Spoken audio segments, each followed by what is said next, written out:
الاخوان المغرب كامل شداتو السخفه وسكت ليه القلب فاش حمزه إيغامان ضيع ركله الجزاء المهمه للمغرب، وبسببها قلنا صافي تقصينا. ولكن كان واحد الشخص اللي هو القائد اشرف حكيمي مشى عند حمزه وجرو لعنده وقال لي غير تهدن راه بونو غيعتق الموقف. وما تنساش شنو دار في كاس العالم ومع اسبانيا يا حسره. وفعلا الاسد المغربي او لا كيف ما سمى راسو في الندوه الصحفيه بالعساس، هاد العساس قدر يبين المغرب والعالم انه نهار توقف عليه غادي تلقاه رد معايا البالو باللي هو نصف المنتخب، وقدر يأهلنا لواحد النهائي اللي ما شفناهش من 2004. تنهضروا على 22 عام ما وصلنا لهاد المرتبه. وتنظن بانها درنا كل ما امكن باش نجيبوا لاكوب للمغرب، ولكن اليوم ما كتبش. وهادشي اكيد اللي خلانا نفرحوا وخلى الشعب يفرح وخلى حتى وليد الركراكي يفرح. ولاول مره غنعاودوا نرجعوا نشوفوا الابتسامه ديال وليد الركراكي من بعد ما كان مقلق علينا. الابتسامه ديالك وليد، فين الضحكه ديالك؟ شنو هي الضحكه ديالك؟ الابتسامه ديالك؟ لا ما ديك السوق فين هو؟ ما بقاتش باغي غير نربح. يوسف يتقدم، يوسف في المرمى سجلوها. اليوم ابتسامه موجوده وليد. دابا شويه الحمد لله. لا كنا علاش كنا عارفين ما درنا والو. باش نكونوا صريحين، الفريق ديال نيجيريا هو اقوى منتخب كاين حاليا في هذه النسخه من بعد المغرب. وليد الركراكي قدر على انه يخنقهم دفاعيا اكيد لدرجه المهاجمين ديالهم ما شفناهمش، والمدرب وليد الركراكي قدر يبين للعالم انه قادر يشد اهم مهاجم عندهم ويغبر ليه الاثار. اقرد وماسينا حنطوهم، وديك الخطه كانت متقونه. برافو لوليد الركراكي وبرافو ابراهيم دياز، ميسي ديال افريقيا. وبالمناسبه ملي كتشوف اللعابه كيتقاتلوا في التيران والاهم ملي تيربحوا الماتش تيخرجوا تيبكيو، فعرف باللي كانوا لاعبين على القميص وعلى الرايه وعلى الوطن.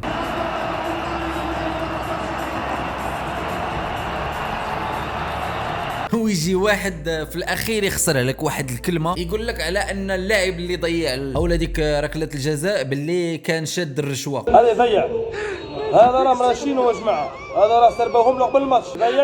ضيع قلت لك يعطيها له، هذا راه مرشي يا جماعه، والله غير مرشي. شتي من هادشي كامل انا والله العظيم الا بغيت نطلب السماحه من الناس ديال وجده، عفاكم سمحوا لينا بزاف، لان في هاد اليومين هادي اللي دازت قالوا لينا باللي البكا ديال الجيران ما خلاكمش نعسوا.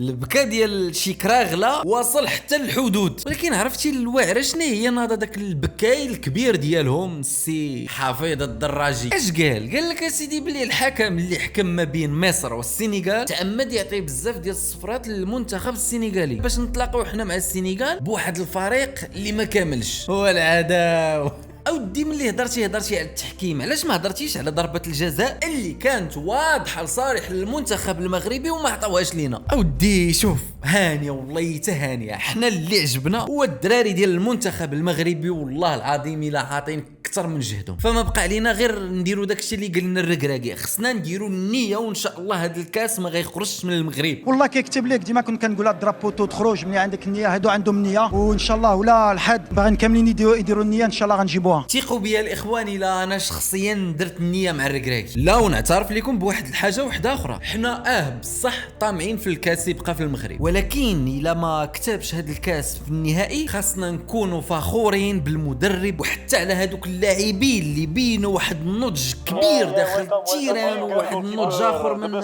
ياسين. مبروك رجال.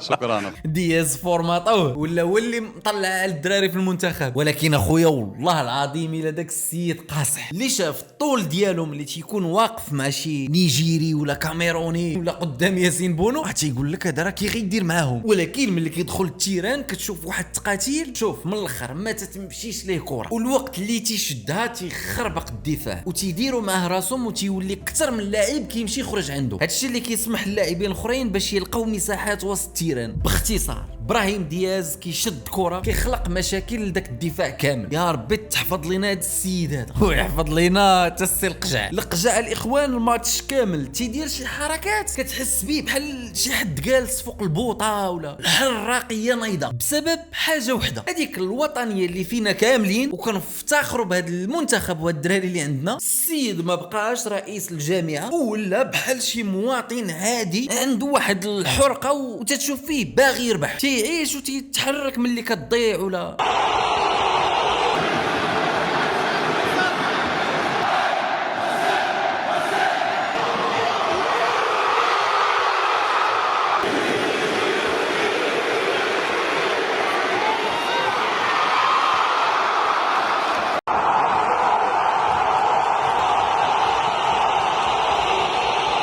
باختصار كل شيء كان على الاعصاب ديالو. حتى ولي العهد الامير مولاي الحسن كان ضارب التوني وداخل حتى هو تيشجع، واغلب اللحظات كان مكمل الماتش وهو واقف كيف ما كنا واقفين كاملين وكيتسنى في اشنو غيوقع، لان صراحه 120 دقيقه زائد دوك ركلات الترجيح كانت ما سهلش علينا كاملين. قسما بالله العظيم الا انا غير كنتفرج وعيت وبديت كنحس بالضغط بدا كيطلع، كيف ما وقع لواحد المشجع اللي كنتمناو ليه الشفاء من هذا المنبر هذا، اللي هذا بالمناسبه راه هزوه للسبيطار كاع. استغناء احد المواطنين مشاهدينا الكرام اثناء مشاهدته لمباراه كره القدم المنتخب الوطني ونيجيريا، كنتمناو ليه الشفاء العاجل، ربما قلبه ما تحملش. كنتمناو ليه الشفاء العاجل لانه صراحه داك الضغط اللي كان على كل مغربي وداك التوتر ما كانش سهل، بالاخص الا تلاقى مع شي حد اللي عنده شي عضو ضعيف بحال القلب. المهم دابا سيدي غادي ندوزو لواحد المدرب مصري اللي هو حتى هو ربما تعادى شويه بواحد الفكر الكرغولي. المهم هذا المدرب هذا قبل ما نقولوا شنو قال اولا شنو دار، هذا السيد هذا سميتو حسام حسن. ملي السنغال ضرباتو بواحد الزيرو هو يخرج قال لك حقا ما عرف مؤامره وشي وحدين كانوا باغينا نتقصاو، بدا تيلمح المغرب ما تيلمح المغرب.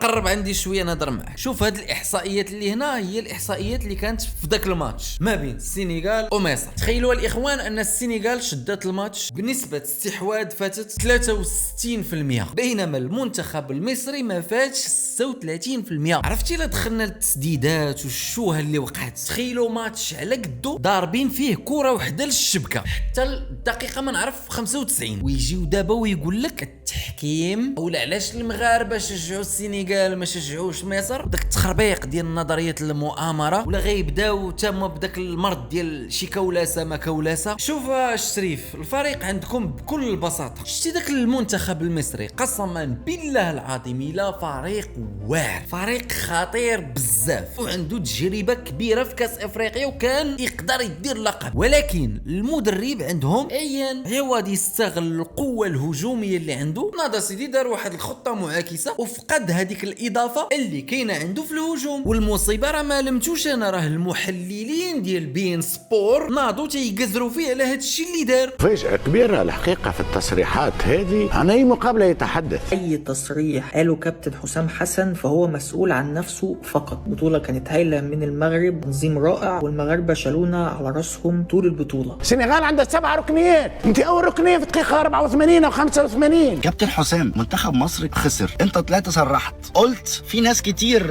مش عايزانا نكسب. ايه ده ناس كتير ايه؟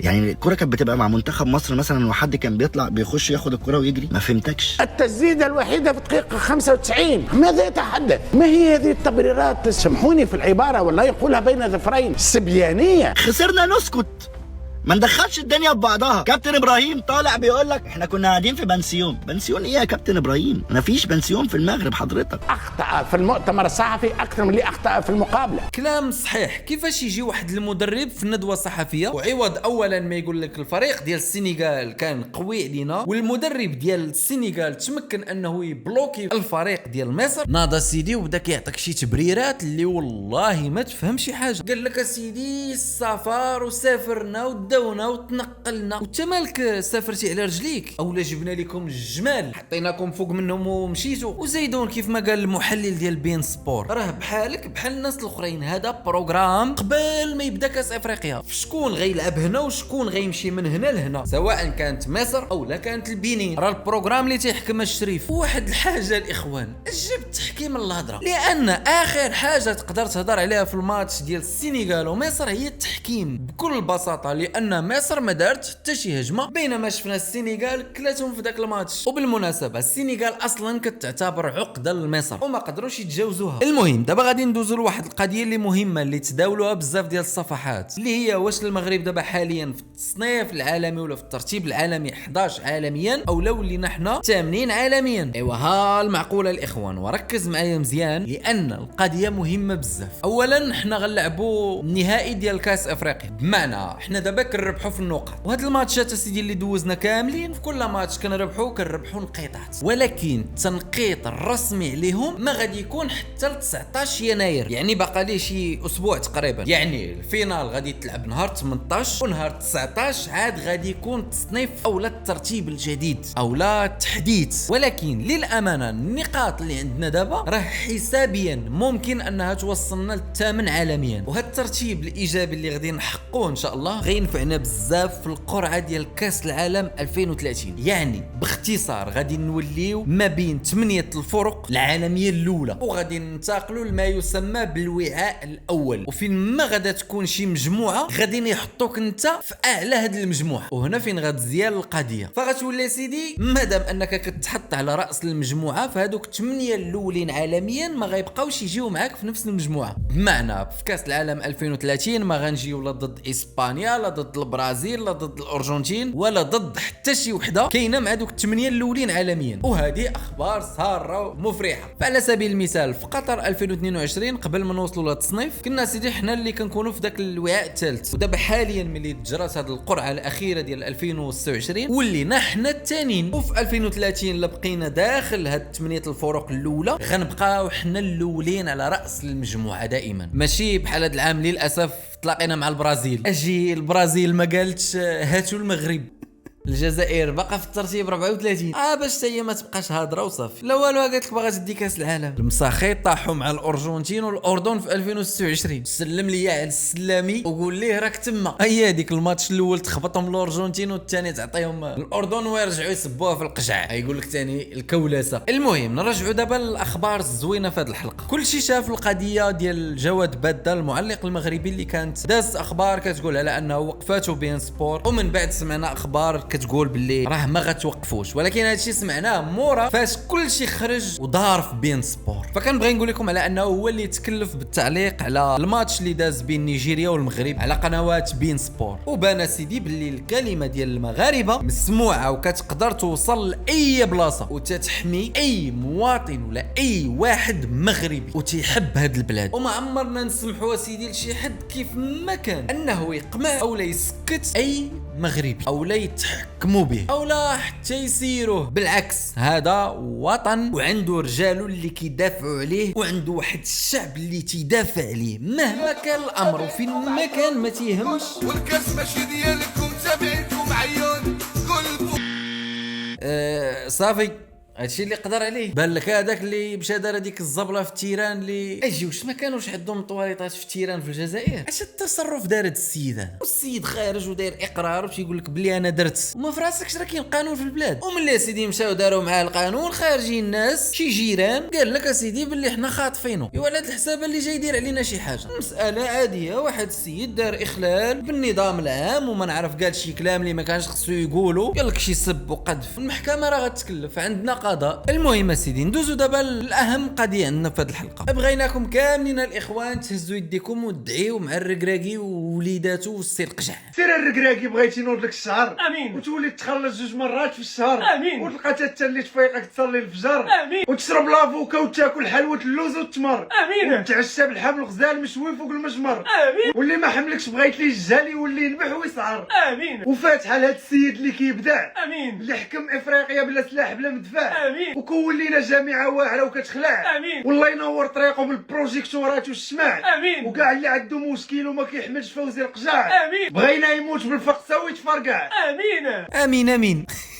والله الا واعر هذيك الاخرى. المهم كان ضروري الاخوان ما ندوزوا واحد القضيه اللي كان صراحه قاصحه علينا، ولكن شوف ايغامان ملي سال الماتش وتبين على انه ربحنا ودزنا للنهائي اول شخص مشى يجري لعنده هو الوالده ديالو باس لها يديها وبقات كدعي معاه وكدعي مع المغاربه كاملين. وهذا الشيء اللي غيخلينا نقولوا لكم عافاكم رخفوا على السيد شويه. عادي الانسان في ذاك الضغط كيفقد التركيز، وإلا فقد التركيز اكيد راه ما غيكونش في نهارو. المهم المهم حنا دابا خصنا نساو هادشي اللي داز ونركزوا على النهائي، لانه نهائي قاصح وقاصح بزاف. تنهضروا على السنغال، ايه نيجيريا احسن من السنغال وربحناها، ولكن راه كتبقى السنغال حتى هي السنغال. هاد اللحظه خاص كل مغربي يدعم هاد اللعابه والمدرب واحد الدعم معنوي كبير، لان هاد النوع ديال الدعم هو اللي كيخلص هادوك اللعابه من داك التوتر والضغط وكيدخلهم في التركيز اللي محتاجينه في هاد اللحظه كاهم عنصر غيخص هاد اللعابه. فعافاكم التشجيع والدعم المعنوي راه مهم، وعافاكم تفاداو هذيك اللغه ديال التحطيم او لا طحن الخواطر، وديروا النيه، ديروا النيه سيدي مع السر كراكي. ان شاء الله الكاس راه غيبقى غير في المغرب وغنفرحوا كاملين، وغير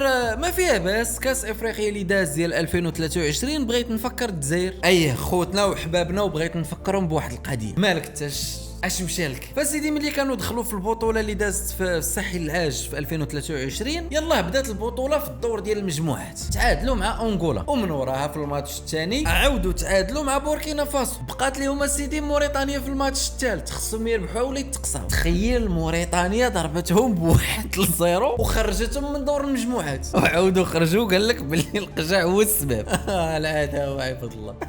انا حاجه وحده اللي باغي الشيء الاخوان، ان شاء الله ملي غنديو هاد الكاس كنتمنى يهزوا هاد الكاس ويديوه لمدينه وجده ويقربوا حدا الحدود باش حتى شي واحد من دوك الجيران ما ينعس ديك الليله. هذا حكينا الاخوان، سمحوا لنا. ندوزو دابا اللقطه ديال لقطه اليوم كيف ما عودناكم. كوليبالي سسبوندي زلزوج. كيفاش؟ كوليبالي سسبوندي ما كتبش لي اخويا، اش ندير ليه؟ هو راه قال لي الصح، اش بغيتي يقول لي؟ السيد ما كتبش لي يلعب، اش بغيتي الزلزول يدير لي؟ فتاكدوا تكونوا مشتركين في القناه، تعليق لكم تحت. واحد جاي فيديو، نشوفكم فيديو جاي، تهلاو. وتفرج معاك في هذا الفيديو غيفيدك بزاف.